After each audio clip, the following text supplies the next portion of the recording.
Aye, Shepherd's Pie, greetings from the Philippines. Welcome back to the channel, to Sideways, for an interview. And this is a first. I'm interviewing a couple, my new friends Stuart and Asher. It's not the first couple I've done. I did do a couple a few weeks ago, a few months ago now, up in the Kingswick.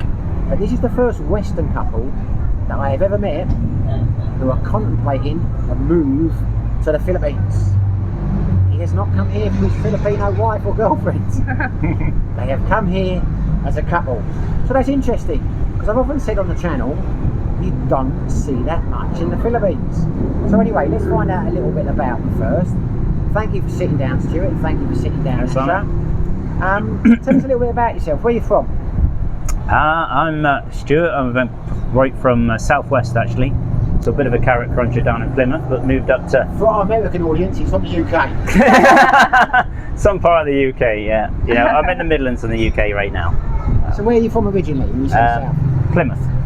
Plymouth, really? Which Americans will know. Americans should know about Plymouth, right? It's a small place. My first posting in the Air Force was RAF Mountbatten. Right. I love Plymouth. Right. I've had some great nights down Union Street. I know Exactly. it's gone now, Infamous nights. Plymouth, yeah. The Americans should know Plymouth. He's from the original Plymouth Rock. Mm-hmm. And where are you from, Asher? So I'm Polish. I'm originally from Poland. Been in Poland for the first 19 years, and then the past 20 years I've been in the UK. Whereabouts in Poland? Kielce. It's south of Poland, basically, sort of centrally placed. What's it called? Kielce? Kielce. Okay, never heard of it. I do like Poland. I love Sopot, Gdansk. I used to go there a lot. I have great weekends there. But I've never been to Kielce. I'm sorry. Not many people in Poland been to Kielce either. So you know, on your own. Have you been to Sopot? No. Oh, the try. Was it Gdynia, Gdansk, and something? Yes. Yeah. I've been to Gdańsk. I've been to Gdynia as well, but I've never been to Sopot. There is a big music festival in Sopot. That's what Sopot is known for. Yeah. But when I lived in Leicester, we worked out you could get flights to Gdansk for like £15 a time. And we went like every month for like a couple of years. Amazing place. That's really surprising, because most people from the UK know about Krakow. More so I don't probably want to as talk well. No, I'm telling a lie now. It was Wizz Air and it was Luton Airport. It wasn't East Midlands, but yeah, you could get over there. We went to try it one weekend and we loved it. It's like great beach in the summer. Brilliant place. Yeah. It's got a nice old town right in the middle of the city. Beautiful. It's got town in the centre. Lovely. Yeah. So there we go. Right. So you're originally from Plymouth. Yeah. What was your career? How did things start for you down there? On a naval basis. So if you're anywhere down that way, it's all ships and military stuff. And long story short, ended up in electronics manufacturing, all things that go whiz and bang, and moved around the country, and I'm currently in the Midlands. So I've been doing that since about 16. Do you enjoy it? It's okay. It's like anything, do it often enough, it gets a bit samey. So gone through different bits, engineering, operations, and continuous improvement for those guys that know that. And program manager now, so technically I could live around the world anyway. So you could work as a digital if you wanted to? Yeah, if I wanted to, but I'm trying to decide not to work. Maybe not use the word retirement, but to find something else to do. We're doing that for too long, life's too short, find something new. I can certainly relate to that. So I get the working on the ships in Plymouth. Yeah. But how are you working on ships in the Midlands? Yeah, it's aerospace, so anything aerospace and military. So the Midlands, there's a lot of electronics companies, or there were, but if you think about the UK, if you want to be safe, you want to be as close to the centre of the UK as you possibly can. And so an awful lot of military companies are set up around there. I'm going to go out on a limb now, and I very much doubt you're going to know the guy, but my brother works for aerospace, and my stepbrother. John Williams, do you know John Williams? Depends who you work with. It's a popular name. But he's from Plymouth. Okay. He works for aerospace. Okay. But I think he's based in Oxford now somewhere. Yeah. There we go. The world is never a happy place, right? There's always someone annoyed with someone else. So being in the military world and selling things that go whiz and bang and go up to space and things is always popular. Big business. Well, he's involved in aircraft, not in... in aircraft as well. Yeah, we do aircraft and all sorts. Aerospace. Yeah, it's aerospace. Clues in the title. Things that go whiz and bang and fly. Yeah, that's right. But on a scale of 1 to 10, how much have you enjoyed your career? 7. 7. Yeah, I'm not a 10. I'm not a painter or a writer or done something that I love. I just did an apprenticeship and slowly but surely found my way up the career ladder and jumped companies and so on. I'd say it's interesting because of the type of work we do. It's very intricate. There's an awful lot of rules and regulations. If you go on a plane, and maybe you don't realise how many rules and regulations every single part has to have, and that's why very few of them come out the sky, right? Yeah. And it's similar with military. Yeah. So it's to make the things is relatively quick and easy, but the rules and regulations and how you do it and make sure that it's as robust as it possibly can be, that's where the interest is. So it's an interesting job, and I'm going to guess the money's quite good. It's not bad. It's So not bad. You didn't really have an incentive to go and try anything else. It's kind of That's it. It's sort of the golden handcuffs, right? You've got a path, and you go in there, and the money's exactly. okay. So And I've done all sorts. So I've gone through engineering for a number of years, where it's really interesting. Guys are designing things, operations. How do you make things quicker and cheaper and out the door quicker? And continuous improvement, which sort of morphs between them. And program manager now, so I help the companies move various components around the world. Perhaps it's got me towards looking at other areas such as Asia. Interesting. So what's your story, Ashley? What brought you to the UK? Oh wow! So I came to the UK when I was 19. So I just finished my A levels, and I got a scholarship to study law in Poland. So my mum sent me to the UK for 2 months holidays, and I never went back.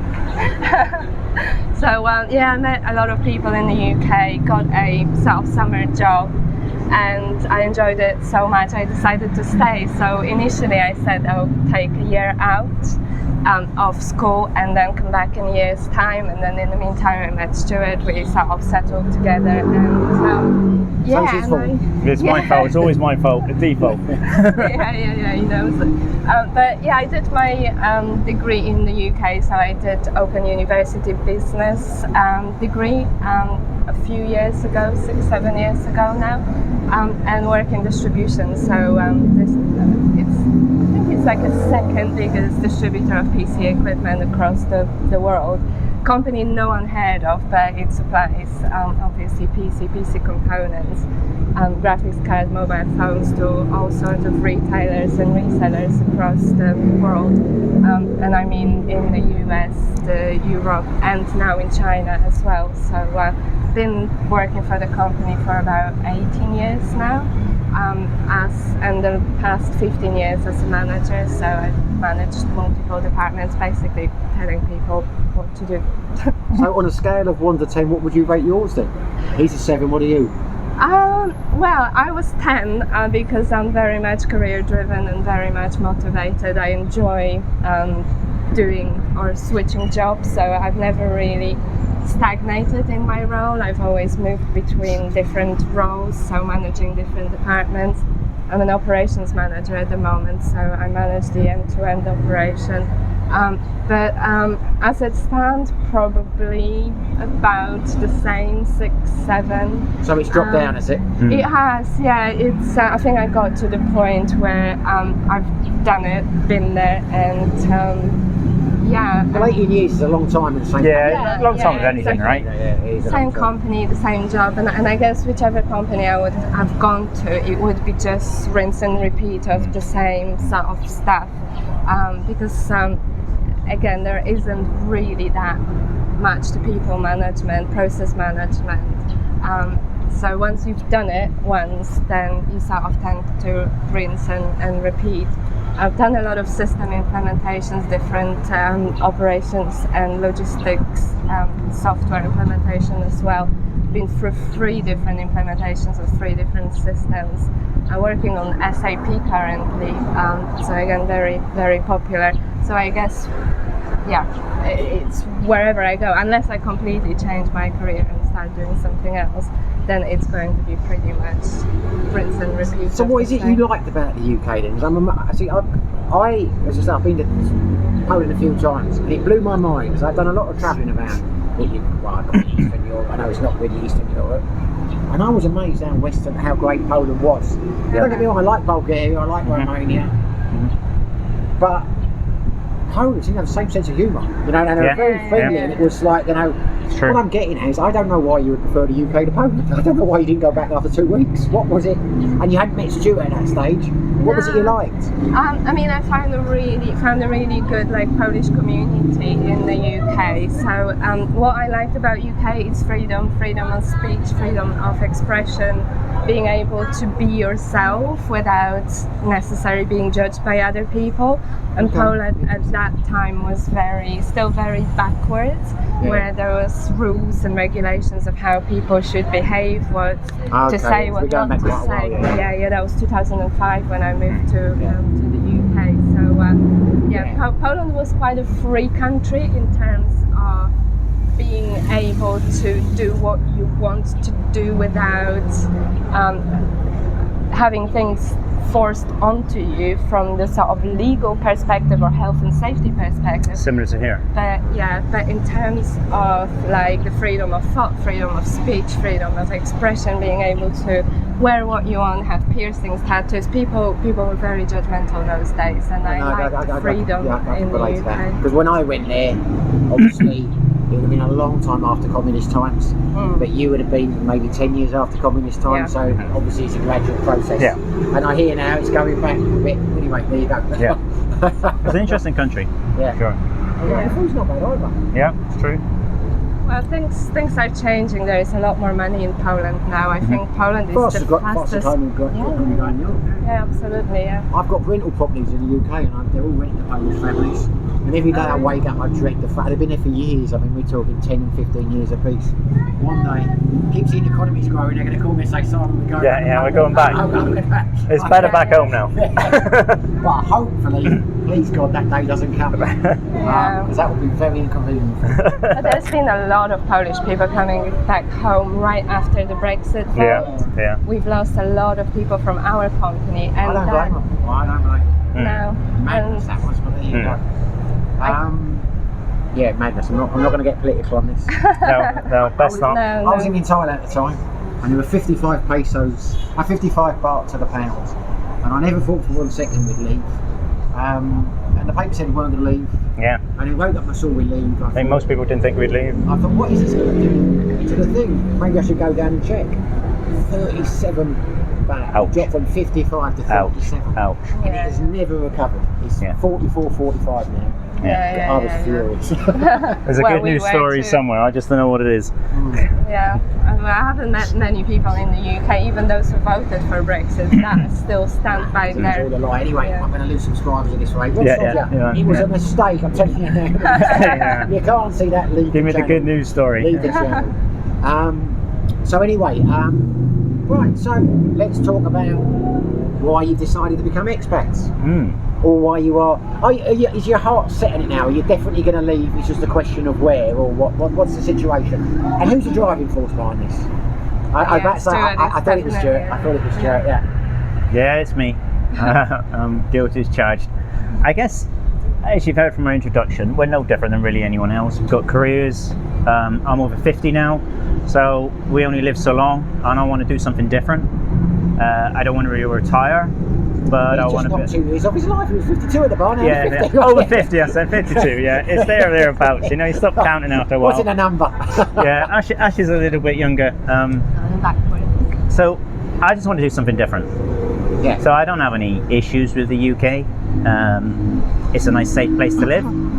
It's got fantastic scenery. There's plenty to do. We're nice and safe. We've got good jobs, etc., etc. Why on earth would you want to destroy that? I don't know. We neither of us have any children.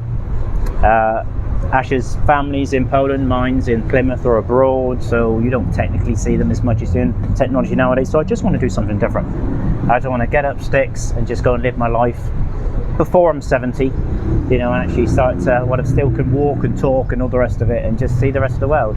And I've travelled in Asia a few times with my job, because obviously a lot of manufacturing's here, and every time I've come here, it's almost a polar opposite to the West, where the West is fantastic and safe and all those things, but it's also golden handcuffs. So when you come here, it's not always safe. If anyone's walked around, you know, Dumageddon for starters, you think driving a bike's not particularly safe. However, that comes with a level of freedom that perhaps is becoming lost or diluted in the West and particularly the UK. So I want to go and see a bit more freedom and a bit more of the world, and instead of just doing vacation, live there and just see what it's like. And how long has this thought been festering? should we say? Well, we were discussing a long earlier, time? 7 years, 8 years, and then the cusp of it, I guess, was working through the career ladder, all that thing, and coming, what am I here for? Every time you got another job, it's almost like what you did by default. Yes, you got more cash, yes, you got more responsibilities, all the rest of it, but the work-life balance was becoming less and less favourable. Okay, so you can buy more shiny things, but I think for myself, capitalism has its place, and I think that place is being overshot a little bit.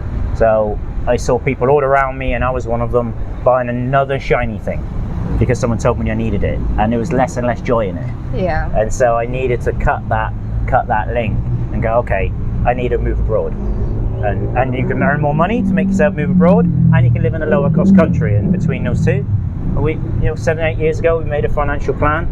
We looked at a bunch of videos, and financial plans are relatively easy to set up. They take a lot of discipline, but you'll get there eventually. But then what are you going to do when we're there? As discussing earlier, what are you going to do and where are you going to go? And that was the exciting part. It was, for me, it was like I don't have any major ties in the UK. I've been here for over 50 years. Time to see what the world's got to offer. And Asia seems to be, quite different, should we say, than the West. Well, 2 questions for you, Asha. How long have you two been together? That's not one of the questions, just for a clarify. 19 years this year? It's gonna be 20 years this year? You better get that right, man. Yeah. He's normally better than I am. Yeah, I remember the anniversaries. September the It's 19 years in September, 19 years, yeah. So 2 questions. If you hadn't met Stuart and you hadn't been together, I mean, obviously you probably would have met someone elsewhere, but do you think you would have stayed in the UK all that time? I think I would, yeah. I think I would. It's so easy to get used to living in the UK because, again, it's just so freeing. It's so easygoing. People are really easygoing. Depends where you live. Yeah, that is true. That is true, yeah. Yeah. Can be a bit superficial, yeah. But it's a lot, at least at those days, it was a lot easier to find a job in the UK as well. The market was very much focused on the employees rather than the employers market. There's less corruption, right? in the You've got UK? your career path mapped out and you're doing well on that. So the second question is, when he first said to you he wanted to move overseas, did you think straight away, yeah, that's a great idea, or did it take a bit of convincing? Well, to begin with, I thought, yeah, he would go off it. So I was like, yeah, okay, no problem. Yeah, so we did I. can move. But then, as things started becoming more serious, I mean, for me, like Stuart mentioned before, the biggest problem for me is what am I going to do? Because all my life I've been very much career focused on my job, focused on progression, focused on developing myself as a person. So again, being here in Philippines, we've already been discussing what would I do, what would I do with my time, because I'm certainly not the type of person who can sit in one place and not do very much. I can relax into certain lifestyles for a period of time, but I need to feel like I'm making a difference, like I'm contributing to something. So I mean, we've had a few ideas, or at least I have a few ideas of what I could do. So what are you going to do? 'Cause I know Stuart said he could work remotely, but he doesn't want to. Are you thinking of working remotely or doing something? I was thinking about helping out with animals because there are so many stray cats and dogs here in Philippines, and we are definitely animal lovers. We've always had dogs and cats, and I, for one, find it really difficult to like walk past all the stray dogs and cats and not actually do anything to help out. True. So already yesterday we've dropped off the box to the people here in Dumaguete. We've seen a tiny kitten who was eating from a sort of a dump or a rubbish bag on the side of the street, but I didn't have anything to pick it up. We're obviously worried about rabies, etc. Came back yesterday, he wasn't there. So we dropped off the food and the box to the people who live in the area or just behind. And they said they've seen those kittens, and I've got their number on Messenger, and they said they'll get hold of me if they find it. So, What are you going to do with them? Well, I was going to take it to the sanctuary, the animal Dumagetti sanctuary in Dumagetti, because the kitten was not very well. It looked very It'd been rough. attacked, I think, Yeah, it's yeah. been attacked by something. Well, So, if you move over here, I've been saying my entire expat life, one day I'm going to open an animal sanctuary. Mm. I feed the dogs and that, but I said to myself, I've got to do something more purpose for my life. I never do it, but that's always been my dream. Yeah. Yeah. So maybe we'll end We up doing knew- something together. maybe, yeah, We knew that this would was be going to be the yeah. biggest challenge.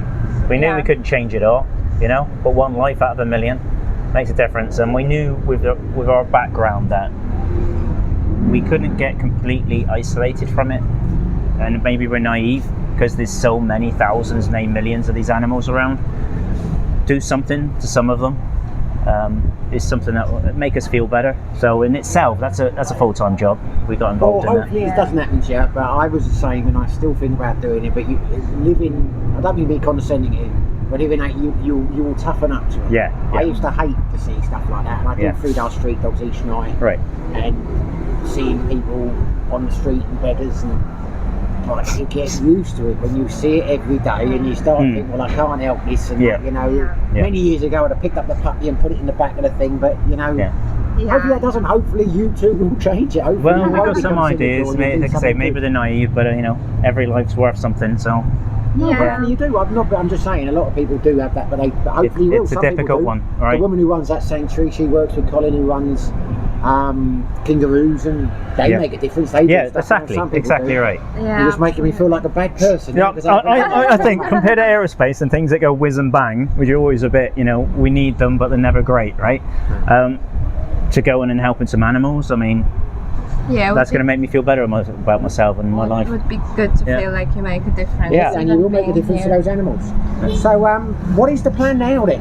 So it's first time in the Philippines. Yes, And you've been here for how long now? A week and a half. week and a half. Yeah, And the 11 purpose of the trip is to It's- decide whether it's a possibility or not. Yeah. What are your first impressions? Where have you been? What do you think? Well, like everyone who's probably watching, we watched yours and a million other videos, probably closer on a million now. I used to like you. I think watch my channel. I'm having an interview with you, you know, so there. Checked out tons of information, you know, but ultimately boots on the ground is probably the best advice any of you guys give. Yeah. So here we are, we're here for 3 weeks. It's not much longer than 2, but we both work, but it gives you the view to like settle down and just try and live here rather than just keep on the beach. And views so far, I was worried about the heat and the humidity, and yes, it's hot. You'll yes, get used to it. You'll yes, get it's used to it. humid. However, I'm already getting used to it, so You will. you get used to that.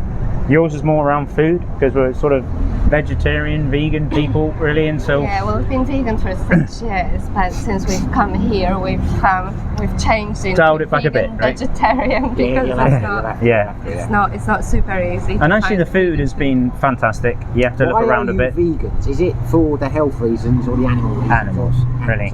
It's all the same there, right? And I've ate so much meat in my past, you know, guilty as charged. And then slowly but surely, I just watched one too many videos, learned too much, and thought, no, I don't have to do this, right? And it's some of the best food we've ever eaten. But Yeah. Asia, particularly Philippines, where you go past every, you know, lechon and chicken place, you know, and it smells good. I don't not like meat. Let's get that clear right now. We thought we'd find it difficult, but actually, it's not. That's been a pleasant surprise. So Feel that's better for it. for being vegan. Yeah. Yeah, I mean, literally, health-wise. Consciously, yeah, in the first year you think you're saving the planet, and I know we're only 2 people, but after 6 years, yeah, my health is better. I mean, there's no shadow of a doubt.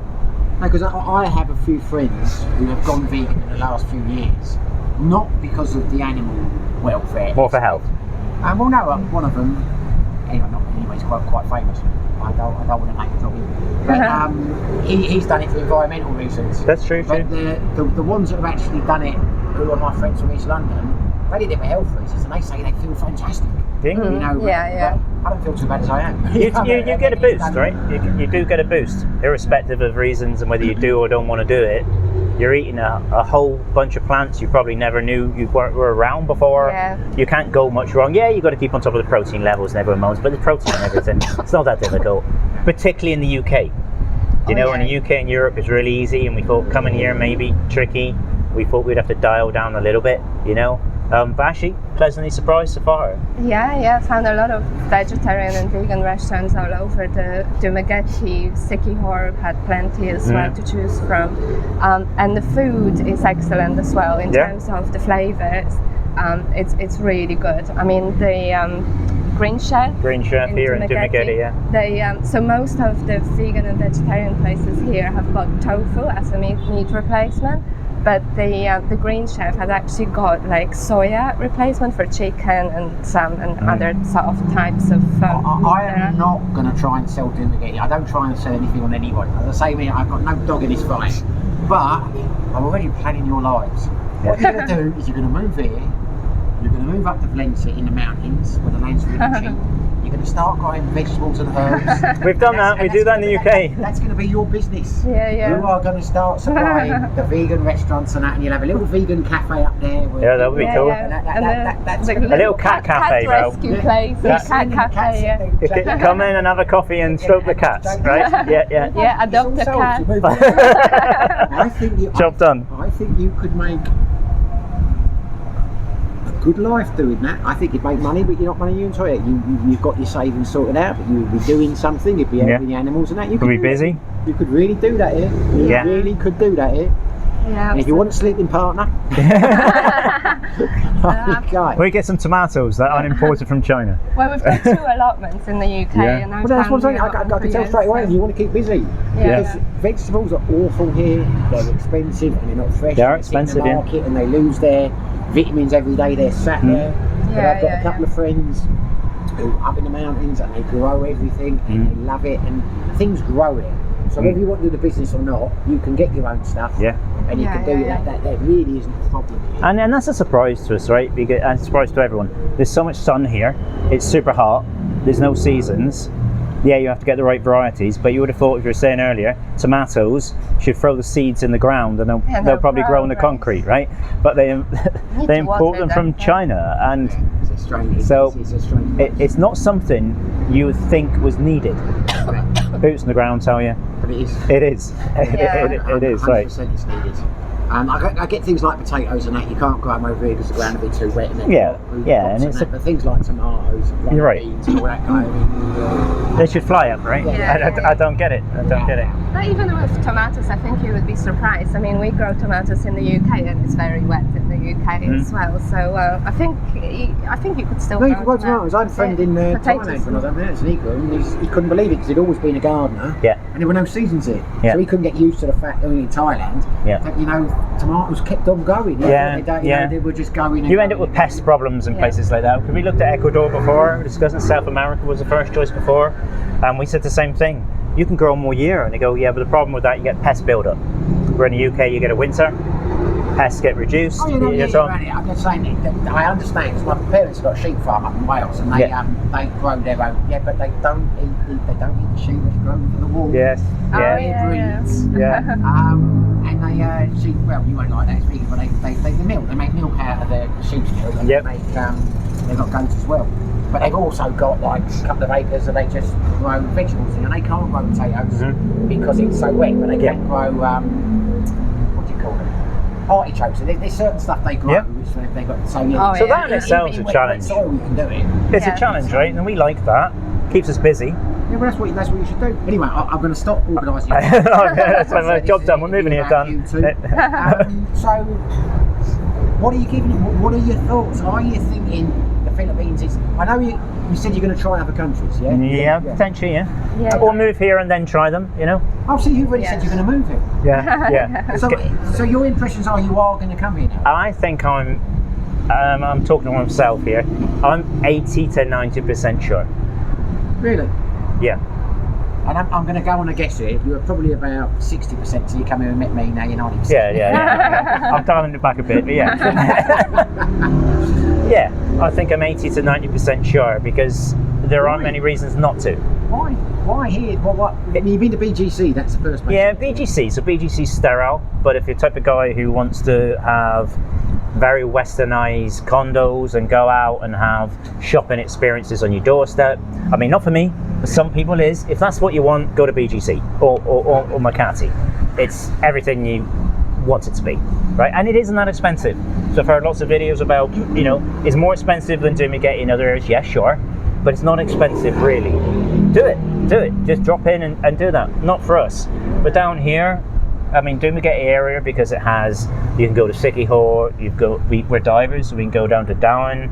You've got Valencia if it's cooler. We can jump on an airport here. We've got a couple of ports here as well. We can get ferries around it. We're not looking for the next 20, 30 years.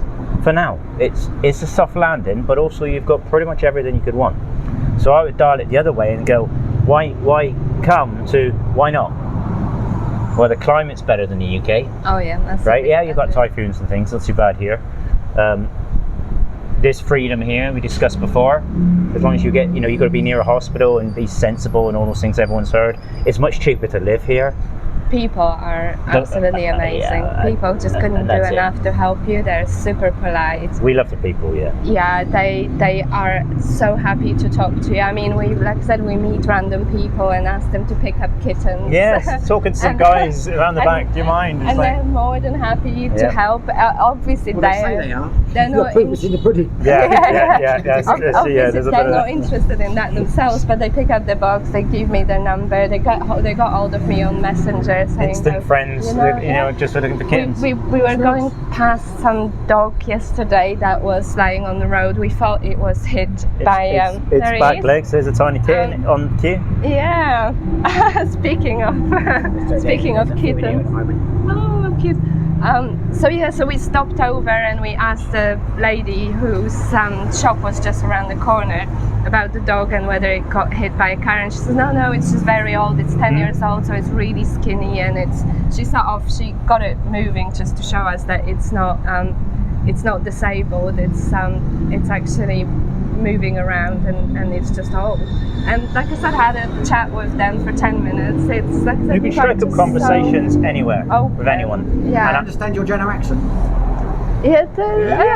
Mostly. No one understands Genoa accents at home. So in the Midlands, they do. They mostly do, and if they don't, they try and maybe guess what you are saying to them, and sometimes you have to approach the subject a few times for them to get the point. But they're more than happy to stick around and try and have a conversation. And that makes you feel more homely immediately, even if it's superficial. Maybe it is, maybe it isn't. Many places in the UK I do that, not everywhere. And they also can be superficial, like all people around the world, right? To get good friends, we discussed earlier, is difficult. But to be able to talk to some strange guys in the middle of Dumaguete about some poorly kittens is not something I probably do in the UK. Yeah, and in many cities, they're not we're here, into and it, right? they couldn't be more friendly and humble if they tried. Yeah. And that makes me feel like I would probably be happy. What country. I know from the UK is that if someone is not into the subject that you are interested in, they will try and end it and walk away as quickly as they can. Here, like I said, people are not really into animal rescues, but if you start chatting to them about it, they're more than happy to continue with the conversation and more than happy to help out and tell you all about the dog and how old it is and why it's so skinny, because it's really old and it doesn't eat anymore, and that it's been around all those years and it had a litter and one of the puppies got killed. You could be there for by 20 minutes, right? Car, and they would tell you everything. No life story. I can't imagine that many people back home. Nah, not necessarily the right person. They're super open and super chatty, super happy to talk about anything and to give you their time. Whereas in the UK, it's really difficult to get time from people. Right. If it's not about them and they're not interested in what you're interested in, they will shut the conversation down. They won't give you their time as freely. So that makes you feel good. You've surprised me, to be honest with you, because I thought because I don't know you, obviously, with me. Half an hour ago, I had a chat. I thought you were like gonna come here for a few months and then go somewhere else for a few months, but looks like you've decided it's nice. You like the place, which is great. You know that you're gonna have to spend a period of time here before you know if you really like the place, as you said when we were talking earlier on. But you're 90%. Asha, how high are you percentage? Are you 90% as well, or are you a bit lower or a bit higher? Maybe about 70, but the place really grows on you. Like I said, it's a massive culture shock when you come from the west. The traffic, the noise, the smells sometimes, the busy sort of pace of life, it's a bit overwhelming. And especially like when we landed in Sikihor, it was again the paths are dangerous because the infrastructure is not very well developed. There is so much traffic. I literally thought I'm gonna get hit by one of the motorbikes at some point because there was so many of them. I think you've been unlucky in Sikihor because I still talk to friends over there, and it's chaos at the moment. They've got 5 times as many tourists as they've ever had. So the place, the ferries it's hard to get there. It's hard to get there. Straight on a trike, which is falling apart. You know, it's quite a culture shock off the plane, right? They're not used to it. If you went there, if you'd gone there 6 months ago, you would have had a completely different experience to you've had just now. But they're building an airport, so they've got all that to look forward to. So you're going back to the UK in a week. Week and a half, maybe. On the 14th. And we're not sure where we're going. We're down in Darwin till Friday, Saturday, and don't know where we're going then. We need to make a decision. Yeah. It's either... It sounds like he's already made it. Well, he's made a decision that he's going to come here, but we still need to see more places. He's going to come here. We're going to come here, surely. Yes, he's going to come here. Like I said, I'm still. I think my biggest worry, like I said, it's what am I going to do? And Simon sorted that for you now. Oh yeah. You're going to grow tomatoes in Valencia. That's it. 100%. I'm coming. Cat cafe. But like I said, there is a lot more that I like about Philippines than I thought I would before coming here. Absolutely. And like I said, there is some things that are still a little bit of an issue, but again, those are the things that I didn't expect to be a problem for me. And like I said, the traffic, the noise, the air pollution, especially in Dumaguete, sometimes it can get really smoky and it's difficult to breathe because of all the fumes, etc. But I guess you don't have to live in Dumaguete. You can live in I know very few people that I socialise live in Dumaguete. They all live in Valencia or live in the Con. There's not many people that live in. I mean, there are some expats, but not the ones I socialise with. So okay, we'll bring the interview to an end now. My last question would be, assuming that Stuart can talk you around, or I'm not talking around, but the point is there's certain trepidation. You've still got your doubts. You're not as committed as Stuart. But obviously, you're going to go back to the UK, you're going to pause for thought, you're going to reflect on your things. Assuming you become as committed as Stuart does, and you both decide you're doing it, what are we talking about in timescale?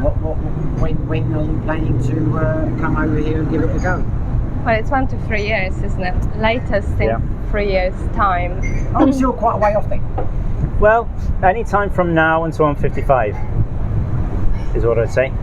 So I'm 52 and a bit now. So you could be in 6 months. Yeah. I think there would have to be something significant happening to stop us from coming here earlier than in 3 years' time. Yeah. So it's something like COVID. 3 years is like a real bump stop. Yeah. You know, that's it. I'm gone then. So basically, you're going back, you're researching, you're looking at rental properties and that, and you're coming back again. So we'll see you there next month. I would say I may not go back. I did say that may be a possibility. But I think within a year to year and a half, right? And that's the time it takes to wrap up your life at home. Yeah, sell the house, sell everything that you've got, because we're not going to be bringing anything here apart from the cats. Apart from a couple of cats we got. And I know that's against all the rules. Yeah. Don't sell your house, don't leave your life. And I get it. I totally understand that. But for me, I want a complete change. If it's not Philippines, Thailand. It's not Thailand. Passive income, it's Cambodia. It's that will be sorted. That's not the problem. It's more of a I'm doing it, right? And so there is value in throwing caution to the wind. As long as you're set up, you got to make sure you're set up and sensible. Risk and reward. Do it or do not, as Yoda says, right? And so I'm all in. Well, I wish you the very best. It's been an interesting story. I do genuinely, I'm not just saying this because you seem a lovely couple, but I'd like more Western couples to come in. Yeah. Well, it would be nice. It could be a novelty, right? Yeah. Yeah, no, but they say the last 2 or 3 years in Thailand, it was noticeable how many were doing it. Mm-hmm. And you seem to get quite a few doing it in Latin America. Yeah, which we looked at. Certainly do we get it's a rarity, so it'd be nice if more Western couples came over here, I think. Yeah. Get the female view on it rather than just the Yeah, I mean, I This- don't know why they don't. I mean, you know, it's a brilliant place. It's got everything you want. Great weather. It's got the sea. I will tell you off camera why they don't. But, I'll tell you now, because a lot of people think Thailand's better. A lot of people think Cambodia's better. I mean, what you're talking about, you know, if you go to Siem Reap in Cambodia, it's full of good people like yourself. In the sense, a lot of them are volunteering to teach because it's a poorer country. You've got lots of vegan restaurants and that. You have the average expat there is probably between 30 and 50, and they're all doing things like you're talking about doing here. And they love Cambodia and Thailand. It's just, yeah. That's what I think a lot of it is pretty my personal thing. So you've not actually been to Thailand or Cambodia yet. Yeah. You know, but yeah, I think that's why a lot. But hopefully that will change. There's a lot of good that can be done in this country. Yeah. In terms of help, there's a lot of poverty here. Yeah. There could be change. A lot of people that need help. So it would be nice if some of those good meaning And why not? folks from Cambodia came here. Yeah. There you go. It would change the place. Anyway, thanks for sitting down with us. Thank you, Simon. It's been a Thank you. very interesting interview. I hope things work out for the pair of you, whichever you decide to do or wherever you decide to go. And thanks for watching. Thanks for watching. Thanks for sitting here. And for those who watched, hopefully you enjoyed the interview. If the sound's all right, I don't know why you wouldn't. If you did, smash the like button. If you haven't subscribed, you would make Stuart and Asher very happy if you did. Yes. Why not? Because no one wants to make me happy. No one subscribes. We need those views. But whether you do, whether you don't, whatever you're doing, wherever you are, stay safe and be lucky.